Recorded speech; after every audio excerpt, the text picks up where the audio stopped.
the erotic love here is measured by love experienced in the moment of greatest intimacy, as that direct union, as well as when the distance take over. In other words, it's love of union and separation.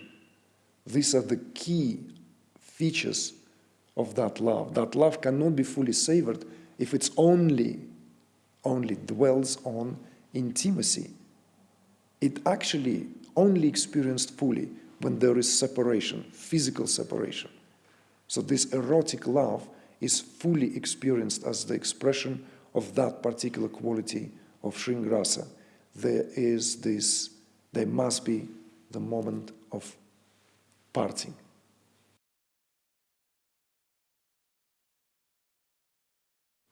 And now we will go back to the rasas. And as I have mentioned, we will allow ourselves to dive into a very different perspective, so as to supplement and complement that non-dual perspective, that non-dual, utterly monistic perspective expounded through the Trikashayavism and its key expounders, its key sages. And above all else, the aforementioned many times Abhinavagupta, who has the audacity to reevaluate that whole theory of rasas with the addition of the Shanta rasa.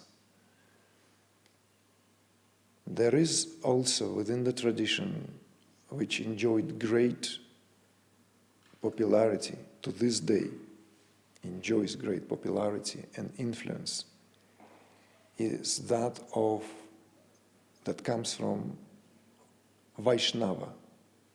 Vaishnavism is known for its worship of Vishnu. And Vaishnavism is known as dualistic by large.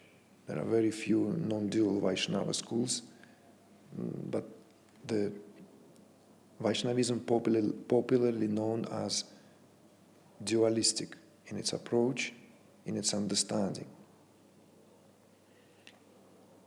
The key deity of Vaishnavism is, of course, Vishnu and all the Vishnu incarnations, and the most important of them all is that of Krishna. For obvious reasons, because throughout various different incarnations, Vishnu came in somewhat limited form.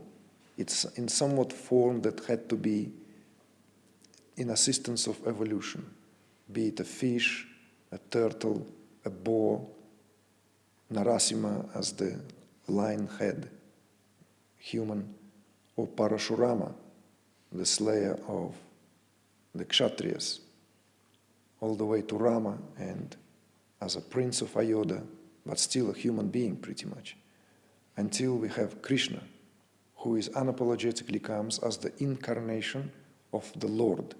In other words, Krishna, according to this Vaishnava perspective, and according to the perspective which is widely shared in Indian lore as the manifestation of the totality of Absolute in human form. So he is a total God and total human. This is what makes Krishna's incarnation unique. After Krishna comes Buddha, and Buddha is again human. You see? But Krishna was one and the only incarnation of that divine principle responsible for the sustenance as that fullness of the expression of the Absolute and fullness of the expression of the human. So he is worshipped therefore as a Lord from his childhood, and all these stories, right, of the childhood of Krishna. It's all recorded in Bhagavad Purana, and the voluminous scripture on the life of Krishna, which is very important in Bhakti Vedanta and in Vaishnavism. So there is this particular phase of life of Krishna, which is associated with his playful interaction with Gopis, this milkmaid women of the village folk of the Vrindavan, where Krishna grew up. And these interactions here are exemplified in Krishna summoning up all these gopis by playing his flute. And upon hearing the sound of Krishna's flute, they are as if becoming enchanted. So they hastily complete their assigned duties, milk the cows, feed their babies, apply makeup, and run away from their households to join Krishna in a playful sport of fooling around in the forest of Vrindavan. First, playing hide and seek with them, making them completely joyous and blissed out in the enterprise. Krishna then hides, and then, having experienced that exaltation with mixture of pride, they suddenly lost Krishna of their sight, and this causes them great distress. They begin to lament, they begin to feel these pangs of separation, and sorrowful they return to their respective domains, to the jobs and married households, just carrying with them sweet memories of these interactions. So this is altogether is known as Rasalila. It's the playful sport of Krishna with milkmaids as Gopis, which according to the lore also, that Krishna would do that with all of them except Radha. One of the milkmaids will enjoy that union with Krishna as that sacred allowance. But even Radhas will be left by Krishna at some point. So the Rasalila here is fully exemplified by that, hearing the sound, the calling, dropping all one's engagements and joining that blissful interaction with the Lord. Then the Lord is hiding and revealing himself again. And then through the power of his Maya, he makes every gopi believes that she alone has Krishna for herself. So every gopi is completely and utterly saturated with that divine love, in that true sense of divine love, that Bhakti. And then Krishna vanishes. So this is altogether known in a nutshell as Krishna's Lila or Rasa Lila. What's, of course, this represents here is the, well, you can read that on multiple levels, and it should be read on multiple levels. It's when we hear calling, and that calling is stronger than our current preoccupations, our current, let's say, commitments.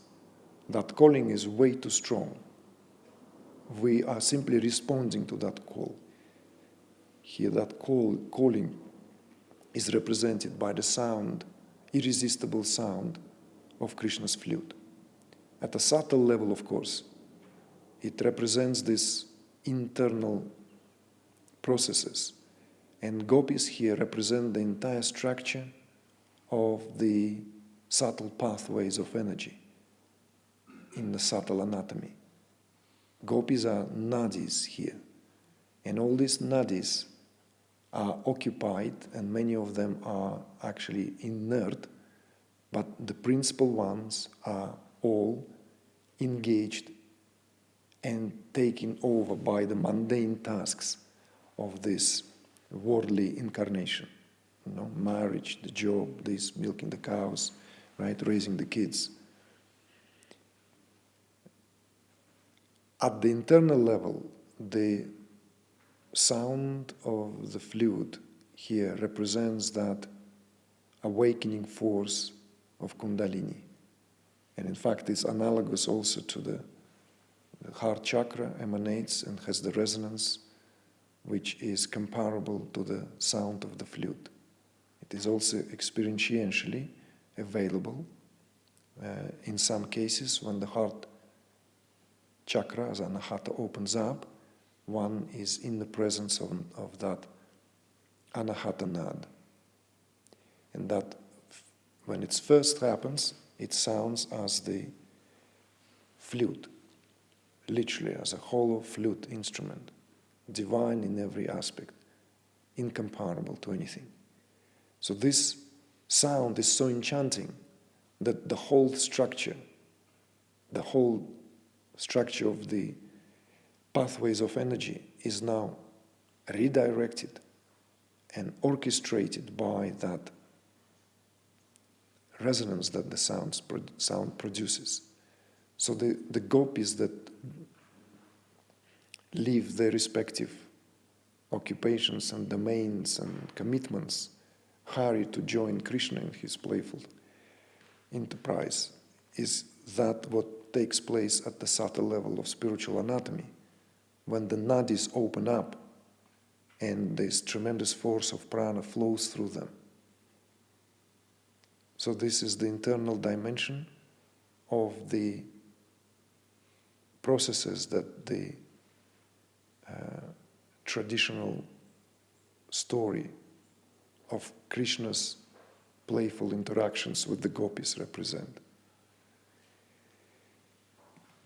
So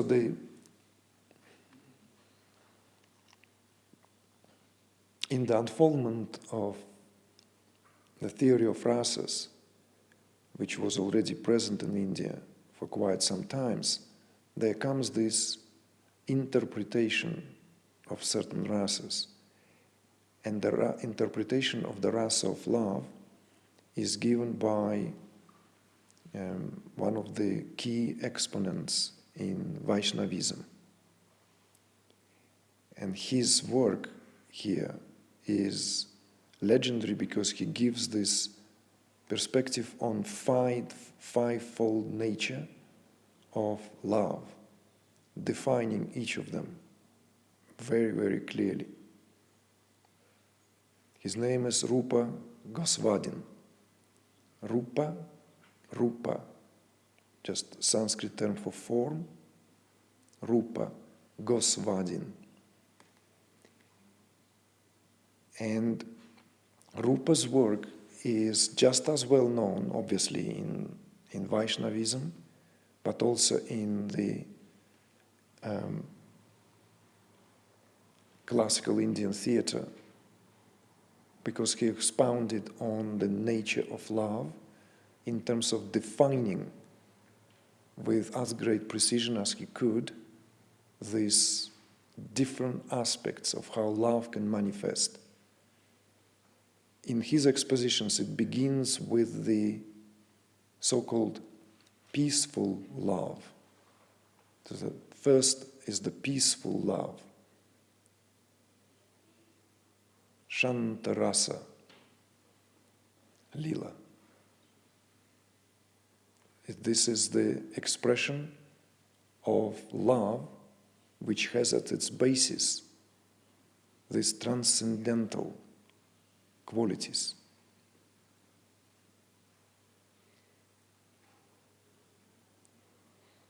This love has no demands because of its nature. This love is considered to be the most fitting or conducive to project upon the ultimate reality. So this is this is how the peaceful love is being defined as one of the expressions of the amorous Rasa, shringar. The second one is that of service, where the love expresses itself as the desire to serve, where one positions oneself deliberately, it's very important, deliberately and consciously, in not just subordinate manner, but in inferior manner. Let's not forget, this is the dualistic perspective. This is the love of a devotee.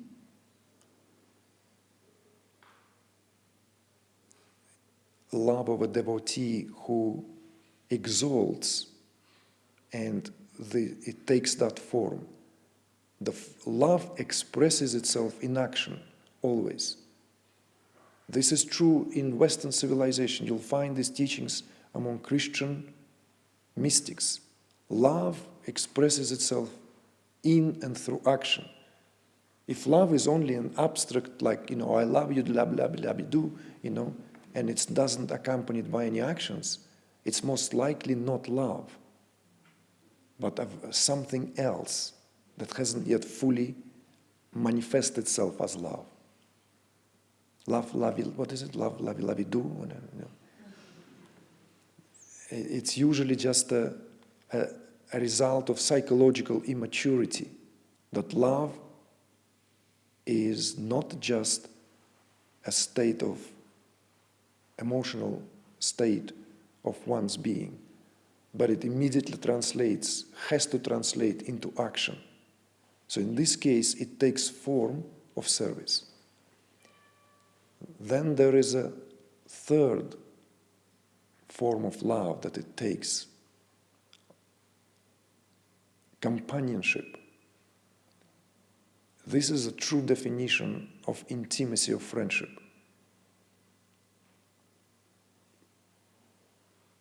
It's not just being pals, buddies,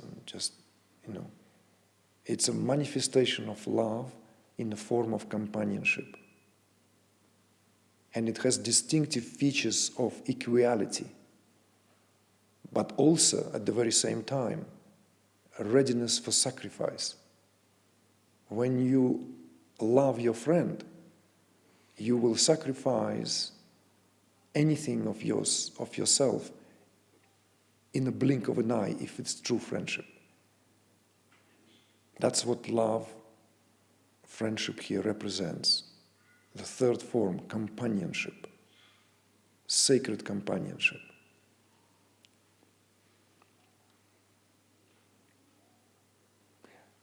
It may sound a bit inappropriate, but just like a footnote. My mom said that I startled her as a kid when I said one day to her, and I had a friend, like best friend in my childhood. His name was Andrei. And just one day, it was just like I said to Mom, I love Andrei so much that if need be, I will give my life for him. And I was a little kid, I don't remember, but she said she was really startled. Why would I say that? And maybe it was 7-year-old, maybe 8. But I do remember the feelings that I have for my friend. They were like, it was not just friend. I loved him. I loved him like first love for a human being, other than, let's say, loving my mother or whoever else. It's like someone who is not a family, and you have this feeling. So these are not, again, this is all utterly and entirely expressions of love that all of us are familiar with, know. Then comes parental love. This parental love. It's love that is expressing itself through utmost care. And again, of course, it is accompanied by complete and utter self-sacrifice. One cannot be a parent if one is not prepared to sacrifice. because that's what children demand, particularly that of the mother, because mother sacrifices everything, and her life pretty much ends there and then with the arrival of the first child. There cannot be anything else. The true meaning of bringing the child fully becomes central job. Unfortunately, our society in the present state of affairs does not understand that, how important it is for the mother to give her all to the child, at least for the first few years. Because if that's not happening, our society will always be sick, incomplete, always lopsided. Because it is the mother's love, attention and care that gives it all as the full and total foundation for the full, complete development of the human being.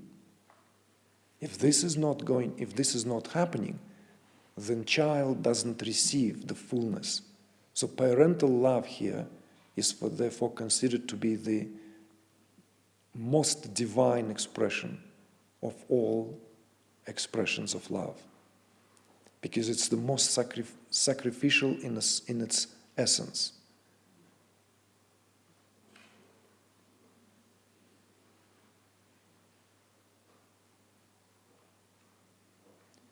Then, because it's also the most forgiving. There's nothing that a loving parent would not forgive a child. Nothing. Absolutely nothing. The beauty of this is expressed through the most dramatic examples. It will forgive betrayal. It will forgive betrayal of the country, crime, being subjected to the lowest of the law will be forgiven by a loving parent.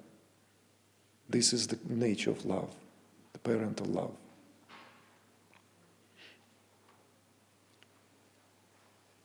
And finally, the fifth is the erotic love. Erotic love. It's the expression of the utmost intensity of intimacy. That fifth form, shringar, expresses itself as rasa, as that erotic intimacy. It's the relationship between lover and beloved. It's the most complex, potentially most misunderstood, potentially most misinterpreted, because of a lot of social conventions surrounding that. And Rupa is very, very aware of that. And when he deals with the erotic love as the expression of one of the forms of shringar rasa, he reminds over and over that what is subject to code of ethical conduct when it comes to erotic love, everything is being dissolved and cannot be applicable to that love because it has its own set of laws, not external. These are internally governed set of laws. So therefore have to be treated very, very carefully and attentively, lest we jump into conclusion-making, judgmentals, all sorts of things that are often frightening when it comes to that, because this is love which also incorporates physical intimacy as well. All other forms of love seems to be safe, if you see what I mean. They seem to have that a respectful distance. By the way, can we quickly go back to the second one, which expresses itself as service? It's the expression of, it's love which is known as respectful love. So it's the form that comes out of this sentiment of respect. So it's not just service for no reason, out of the blue. Love takes form of such profound respect that one begins to bend spontaneously in service of that being, or in any way that that love may manifest. It may be not just necessarily to a concrete living being, and maybe in service of ideas, in service of duty, and so forth. So, love of one's profession, you can really start to worship holy cow of your own occupation when that is being touched by that quality of love. But when it comes to this erotic expression of the amorous lila, this is also where it, tantrically now speaking, is the most all-encompassing, paradoxically. So therefore, when Rupa Goswami writes about this, he makes these attempts at making sure that one doesn't jump into conclusions and ends up with hastily made view of what it represents, constantly suggesting that there are subtle analogies, metaphors are at work here, what it represents. And to conclude this, and this is, I'm bringing my own kind of analogy with to illustrate, because the erotic love here is measured by love experienced in the moment of greatest intimacy, as that direct union, as well as when the distance take over. In other words, it's love of union and separation. These are the key features of that love. That love cannot be fully savored if it's only dwells on intimacy. It actually only experienced fully when there is separation, physical separation. So this erotic love is fully experienced as the expression of that particular quality of Sringara. There must be the moment of parting. And the story here to illustrate that is very well known throughout entire East, I would even say as early as Middle East, all the way into India. It comes from Central Asia. It's contains deep in the Arabic and Persian lore. Some say that it came from Arabic to Persian. Others insist that it came from Persian to Arabic. But there is a work by great Sufi poet, writer, Nizami,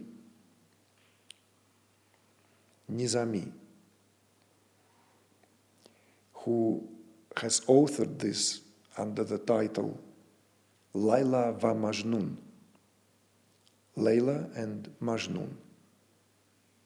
The myth of Leila and Majnun have, of course, existed before the time of Nizami. But Nizami left this immortal account in his major work, major literally poetic work, known as Leila and Majnun. The story of Leila and Majnun is like maybe an Eastern Romeo and Juliet, although it has a different unfoldment. It's the love that not meant to be enjoyed, not meant to be consecrated for they lived happily ever after, so to speak. Contrary to that, growing up together as kids, Majnun is already secretly loves Leila. And when they reach the maturity and in that culture, in that part of the world, that could be anything that is still in teen years, maybe when they were 14 or 15, doesn't matter. Let's not pass judgments here. It's a different culture, different customs. Majnun goes and asks the hand of Leila, but of course the father refuses that because Majnun comes from a different tribe. He comes from a different family, different social status. So he is denied. And instead, Leila is forcibly given into marriage to someone else. So Majnun goes through a deep psychological and emotional distress, and it results in him losing his mind, hence the name Majnun. In Arabic it means mad, Majnun. So that's the name, actually. He lives up to his name, as it were. He goes completely, he begins to worship Leila. And this separation, there's many, many beautiful encounters, like when he sees Leila bathing in a little lake or pond, and he beholds her. And according to some story, they are secretly united there and then. According to some other story, that he just enjoys that image, and that image imprints him so strongly that he decides to retreat into the desert and just wanders in wilderness. And there's this, according to myth, that food being put out to someone, like there, it goes back to that, as far as the Arab interpretation of that story. The food placed in the desert, it's food placed for Majnun, lest he's hungry and he wants to come and... So this story here is that tension. And of course, in the Nizami, who was a Sufi, the interpretation of Leila and Majnun reaches this climax that through that relationship, through that love that Majnun is given to, he realizes God. He becomes self-realized. He realizes God because he completely achieves the state of union with the object of his love. You can see these echoes also of the Leila and Majnun in the story of Rumi and Shams. That companionship, when Shams was gone, the distress that caused Rumi, if you remember, when he abandoned his teaching, his post, his position, and just adopted a very, very different attitude to life. When he tried to return back, or bring Shams back, because there were several occasions, like once Shams wasn't gone missing once, he was already disappeared once, and his son brought him back. But this second disappearance of Shams, on the way to looking for Shams, Rumi is being struck by that overwhelming feeling that he felt for his spiritual companion, that he unsaddled, as the myth goes, as the story goes, unsaddled the horse, sat down on the ground, and realized that there's nowhere to go. He realized that Shams has been with him all along, in his heart. In fact, he has become Shams. And this is the overwhelming poetry of Shamsuddin Tabriz. It's verses to Shams. It's all the Rumi's poems that we know. So this erotic love is the most complex expression of the way how that particular rasa can express itself. So, bringing this to a conclusion, I want to also bring this reminder whilst also leaving this theme still as an open discourse for us to return to on the nearest occasion, whether we gather live somewhere or maybe online, I don't know. But we ought to continue with exploration of the Rasavada and its importance. But when it comes to the rasa, that amorous rasa of love,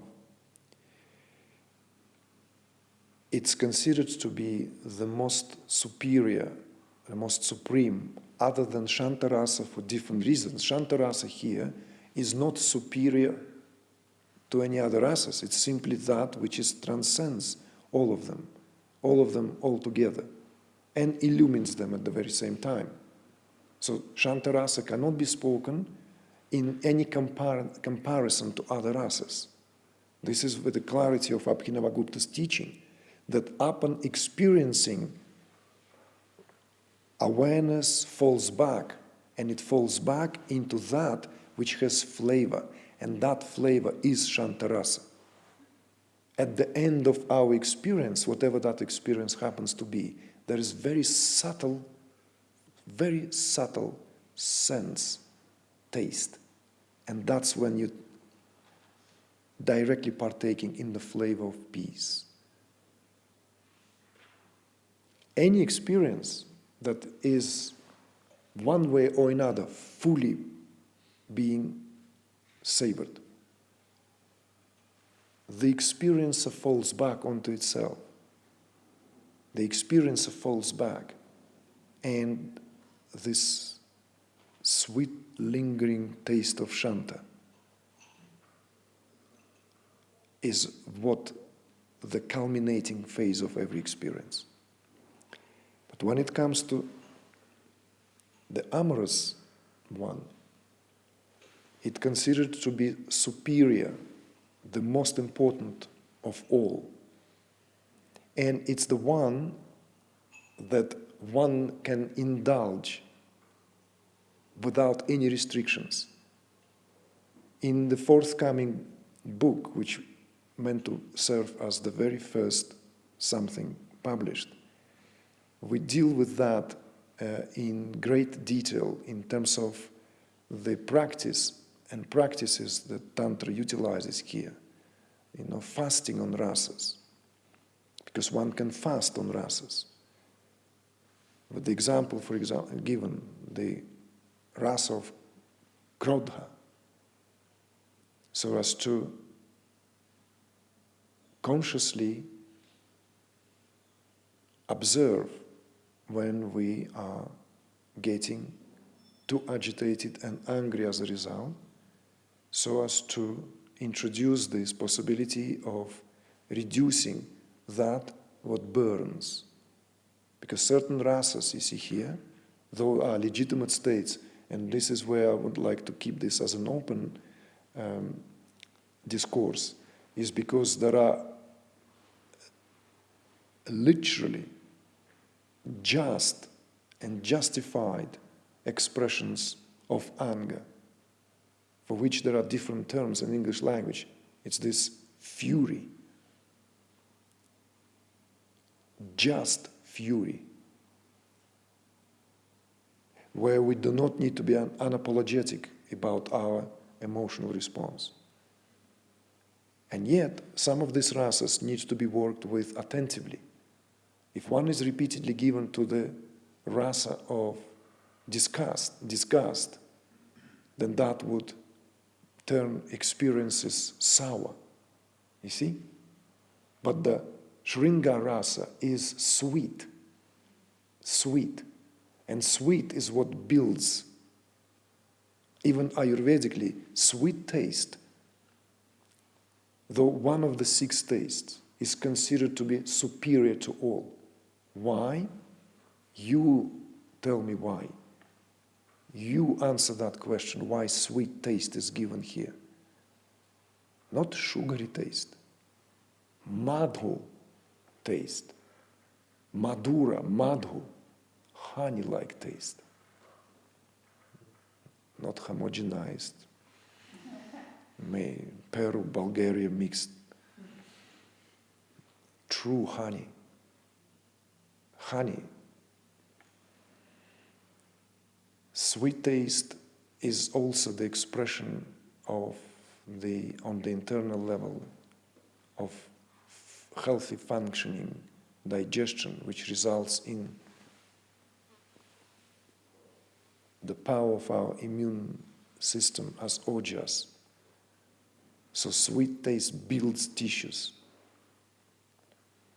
Therefore, sweet taste in every way, in every respect, is superior to all other states, because also ultimately it's the taste that we want to experience. So there's sweetness in our life. Our life is imbued with sweetness, not with bitterness, although bitter taste is fantastic. I love nothing more than olive oil, which starts soft, smooth, almost slightly sweet, but then turns very, very bitey, bitter. This is a good olive oil. Good olive oil. The same is with bitterness of many, many other items that are only enhances other flavors. But we don't want to end up with bitterness as an outcome of our experiences, do we? Bitter experiences brings and breeds suffering. It brings misery. But it's indispensable. You see? You add bitter into a food as a sixth taste, and it infuses everything into that rich umami. We certainly don't want to have sour dominating our life, sour experiences. You know, when it's like everything is like, it's like, no. Sour taste is fantastic. You know, that lime you push into the Corona beer, you know. Or, you know, drizzle of lemon onto that salad. Fantastic as a dressing accompaniment. We don't want that as an end result of all our tasting. So you see, that's why the amorous here is to indulge in. You cannot have too much love, you know. Muy simple. You know, sin complicado. That's why. So therefore it is superior of all the rasas. Therefore it is to be cultivated. Cultivated. Savored. Every day. No day without shringar rasa. No day without sweetness. And some days we can certainly consciously skip that flames of anger, bitterness of disappointment, betrayal, sourness of dissatisfaction. We can skip a day or two, we're not going to suffer. But without the presence of the amorous one, life is not fully lived. So this is why it is considered to be the most important rasa to invoke, both when it comes to the drama or artistic expression, or when it comes to tasting these flavors, when it comes to the experience of emotions, when it comes to the rasavada. Every way possible, we need to find somehow this ability to partake, so that we cultivate that. So in the artistic work, the actor, the dramaturg, theater director, the performer brings out this. The emphasis will be, so whatever the composition is, whatever the overall structure, there still have to be sweetness brought in. To have that as the culminating experience. So this is to give it a, however, more intimate dive into the theory of emotions, experiences of our own emotional states.